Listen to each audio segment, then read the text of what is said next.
What's up, everybody? Welcome to another episode of Let's Talk Movies. Today I'm going to talk about another favorite topic of mine, which is science fiction movies. Pardon me for 1 second. Like I said, every episode I'm going to start this off with a drink. Everybody that's quarantined right now, this is for y'all. We need y'all essential workers. You know, I'm not saying nothing against y'all. But this right here is for the quarantine people. This series right here, perfect timing to talk movies. And when you quarantine, every day is happy hour. Like I said before, for the people who like to drink. To crack this thing open, let's get this thing started.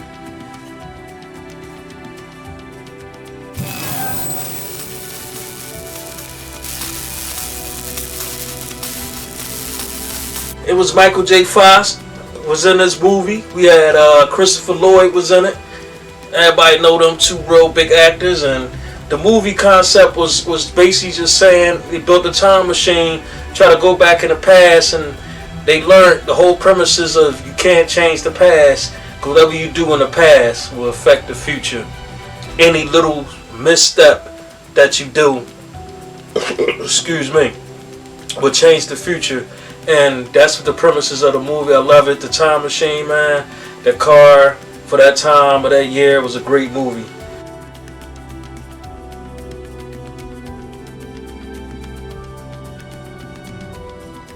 Robocop definitely came out in July 17th, 1987.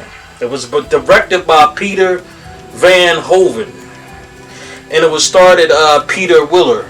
Peter Weller was known for his big ass fucking forehead. He had a big forehead. And his famous line was, "Dead or alive, you're coming with me." And he had the big gun, Dirty Harry style, blasting people away with that junk. Real classic movie, man, during that time. The special effects during that time was definitely before its time. It was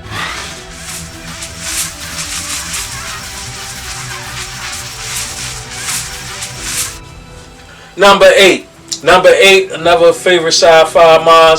A lot of people may not know about this movie. It was done in 2002, on March 8th of 2002. And it was directed by Simon Wells. And Time Machine was it was based on a story from back in the day. And it was basically almost like it was the same premises as Back to the Future.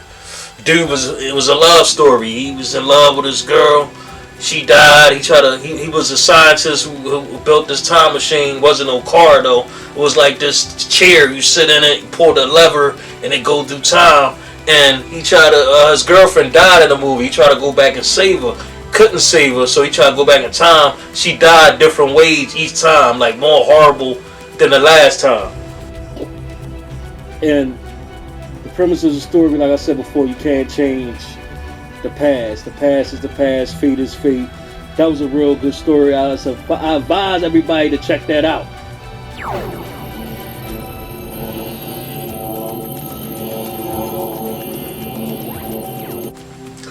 Number 7 on my list. Number 7 have to go with the Terminator. The Terminator.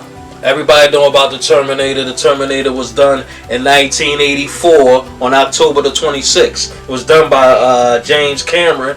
And James Cameron, everybody know about him. Big time movie director of all time. Arnold Schwarzenegger, my dude. Biggest action hero. Big action bull of all time. Got most of his movies, the Conan movies, Red Sonja, you know, the Terminators, Commando, all them type of joints. But this one, Arnold played the robot with the structure of the face. Nobody could have played it like Arnold did. Hear me, son? Nobody could play it like Arnold did. Sylvester Stallone, nobody, man, could have played it like Arnold. Arnold just had that robot feature. He had the size that was intimidating to make you really look like he could fuck you up and do the things that he did in his movies. The favorite part of mine is when he go into the police station with the shotgun, blowing everybody away. Bow! Bow! Bow! Bow! Bow! Bow! Blowing everybody away. Boom! Boom! Boom! Everybody away. Boom! Boom! Everybody away. And he went in there, man, went on each door, kicking it in. You know, he tried to come, his whole mission was to kill Sarah Connor. And it's kind of scary because robots, they was telling us something. It's like they always do in these movies. The robots is taking over. They slowly taking over now. And they're going to be our demise. And the movies keep telling us that. Terminator told us that. The Matrix told us that. And all that. And we gotta listen to these movies, pay attention to them, and can't let them take over our life. And this robot from the future, man, coming through a time machine, another time machine movie. And Terminator is always gonna be a classic to me.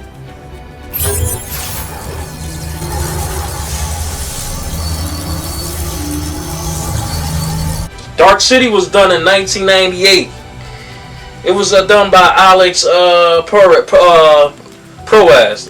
And it was a real spooky movie, scary movie. It was a horror, like a horror science fiction movie, and it was creepy. It was dark. It was weird, but I like the premises. It's all about people. Everybody on this planet was on a big spaceship controlled by aliens.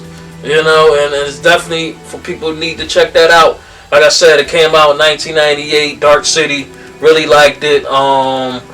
Keith Sutherland was in it, Jennifer Connelly, and Rufus Sewell. It was real, to me, it was one of my top science fiction joints.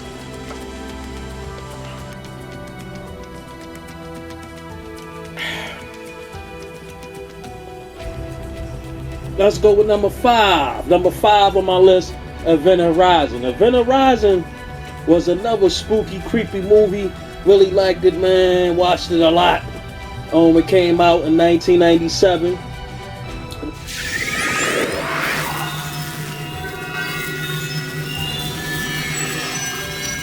It came out in 1997. It was directed by Paul W.S. Anderson. It was Jolie Richardson was in it, and Lawrence Fishburne was in it, and Sam Neill. Sam Neill, real famous dude. You see him in a lot of science fiction movies. He was the main character in Jurassic Park. You know, he was that scientist in Jurassic Park. Him and his girl went over there and went through all the stuff with the little kids and all that. But that's who Sam Neill is. And this movie is all about going to a different dimension. Was the Event Horizon, a dimension of hell, kinda.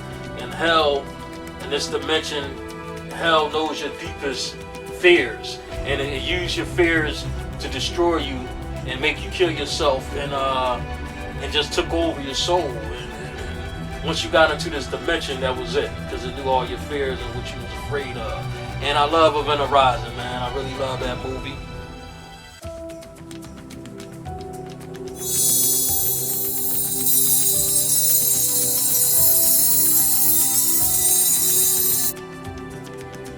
Number 4 of my science fiction movies, best science fiction movies of all time, has to be Star Wars.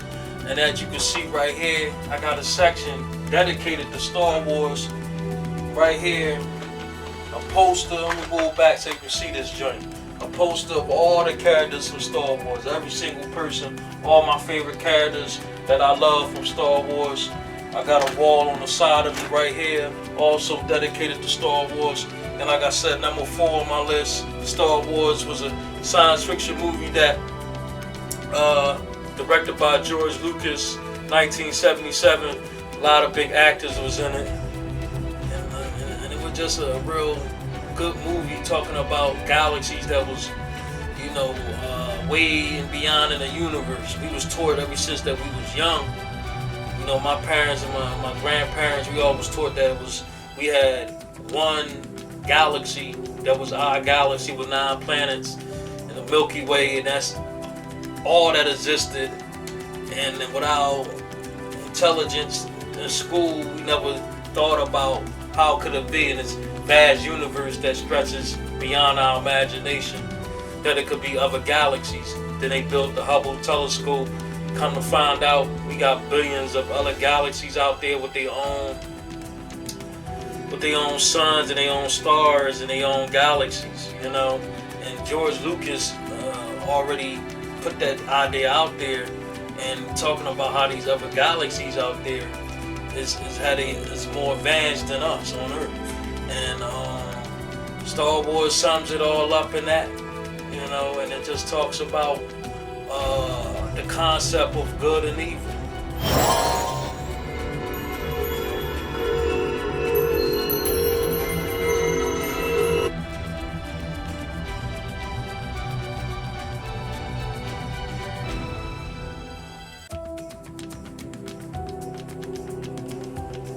Number 3, I have to go with The Thing.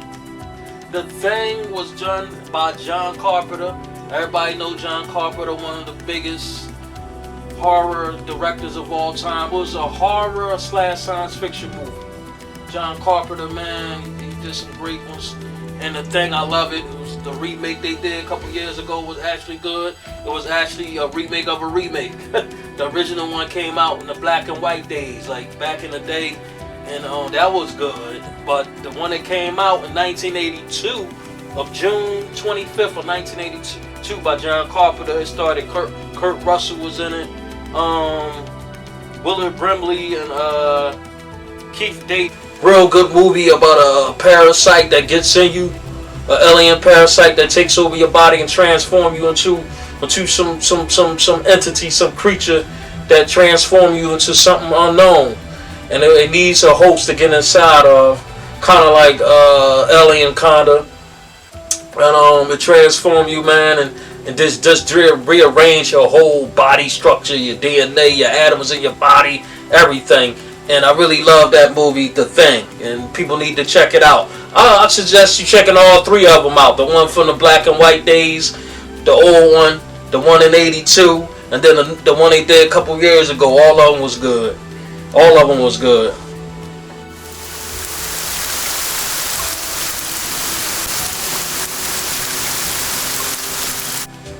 Number 2, one of my favorite movies of all time, The Matrix. Like, The Matrix was done, directed by the Wachowski brothers, and no offense to Wachowski brothers, but they transgenders. Like, a lot of people might not know that.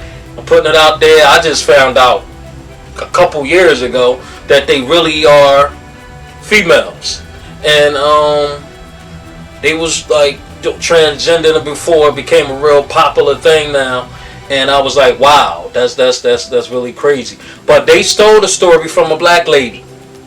Look it up, like go on Google. Look it up, like go on Google, do your thing in Google or whatever like that. The lady wrote this story, and it was originally supposed to have been a black guy who was the one, and they got Keanu Reeves to do it. Will Smith supposed to originally did it, but it never happened. And She sued. She got a lot of money when it came down to it in court. But anyway, make a long story short, it's all about, like I said, computers taking over. We letting them take over. Like, even when you go to sleep, we put our cell phones down. We don't turn them off. Why? Don't you know they got speakers on these cell phones that listen to everything we're saying? Alexa, the Google Assistant and all that stuff, constantly listening to what we talking about when we go to sleep, listening to us even when we having sex, like when we eating at the table, when we chilling with our peoples, any little thing we saying, that somebody is listening. You can say the government, whatever. Somebody listening, and these computers, man, is getting out information every day and building up to what they gonna do. And we gotta watch these movies, man, like The Matrix. They use us for a battery source, a source of energy. Cause that's what we consist of. Everybody consists of energy. We all consist of our souls are made of light and energy. It's something that can never be destroyed ever. It just takes another form. And I ain't talking like this because I'm drinking the thing right here. I'm just speaking truth and fact. And, it's spiritual, scientific, spiritual, whatever you can call it. The Matrix sums it up and tells us we all gotta watch out for these computers really take over us. A lot of action, like the action in the Matrix took it to that next level. It was like when the Terminator 2 came out. Action, something you never seen before. And John Wick, which is one of my favorite action movies of all time with Keanu Reeves. John Wick is like the Matrix on to the next level, to the 10th power, you may say.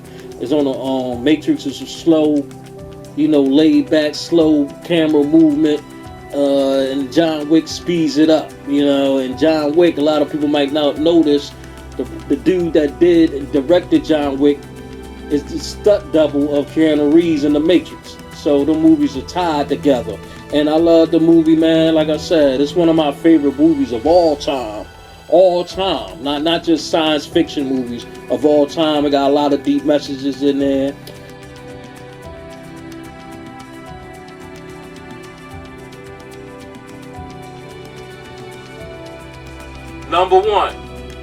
My number one science fiction movie of all time. Listen to me, folks. The Predator. The Predator, man, always gonna be my top science fiction movie of all time. Arnold, like I said, that's my dude. Arnold met his match in this movie. You ain't never see Arnold get his ass kicked into The Predator. Think about it. Commando, Terminator, he got killed at the end or whatever. But in most of the movies, he fighting, fucking people up, barely getting a scar on him. He had this dude that came to him from another planet, 10 times bigger than Arnold, throwing Arnold around. Arnold really didn't have no chance. He was going to die like the rest of the crew did. He had this little gadget. The last trap that he hooked up for the Predator was the one that got the Predator in. But this Predator, man, was nothing like you seen on cinema ever. It was a creature you never seen him, and that's what I love about the movie. They kept him a secret, the whole movie, and that's what they did with movies back in the day. They kept the suspense towards the end, towards the middle, and they hunting these dudes down in the woods. These mercenary dudes. These was like the top of the line guys, ex-military guys, whoever they was. They was going in there doing this mission that they was getting used from the government for, and this thing from the other planet, the Predator, hunting them one by one. They never told you where the Predator came from, which was crazy. They never tell you what planet or where the Predator came from. They kept all that a mystery. You don't find out all that till like years later when they start doing other Predator movies. They try to start to explain it, but the mystery was the whole thing that kept it good. And this Predator, you never seen it. You seen it camouflage, you hear it, you see it can imitate people and they look at you through the infrared from your skin, and when they finally seen a little glimpse, this thing that disappeared, the only thing you seen was glowing eyes. Some freaky shit, just glowing eyes. They come back and then it just dissipated and it camouflaged with the trees. Like, that was some creepy shit. It fought Arnold, him and Arnold getting it on. He took his mask off. And my favorite part of the movie, he took his mask off. Arnold was like, "You one ugly motherfucker." You know what I'm saying? He was like, "You one ugly motherfucker." And he had like a crab face, man. You see that little teeth come out with the little, the little, and he fighting Arnold, man. And you like, what the hell is this? What is this creature, man? Never depicted on film ever like that. And it was crazy, man. That's why I like the Predator as a science. Never was a creature like that ever had weapons on him, on his shoulder everywhere. Fuck you up. He had a weapon on his arm. If you felt he was defeated, he blowing you up with him. Like I'm taking you down with me, homie. And this joint was on his arm was the power of a nuclear bomb. To tell you how powerful that weapon was, and the technology was used, for the military got it or whatever, and they used it. The weapons we got now and the technology we got now could be from alien and from other planets. We don't even know. I looked at recently about the future cars that's coming out. They look like insects. No lie, real rap. These future cars that they got coming out is like they modeled it off the Avatar movie. Like, come on. Like, what is they getting this technology from? I'm just saying. I'm just saying. But we really gotta pay attention to a lot of these things. But the Predator, always top #1 science fiction movie. I'd like to thank everybody for tuning in for my top 10 science fiction movies. I want everybody to leave a comment. Leave a comment below. Tell me what you give me your top 10 science fiction movies. Give me a like. Subscribe to my channel, because I'm going to be doing a lot more series soon of Let's Talk Movies, a lot of different topics. I want everybody to tune in my next episode when I'm be talking about my top 10 hood movies.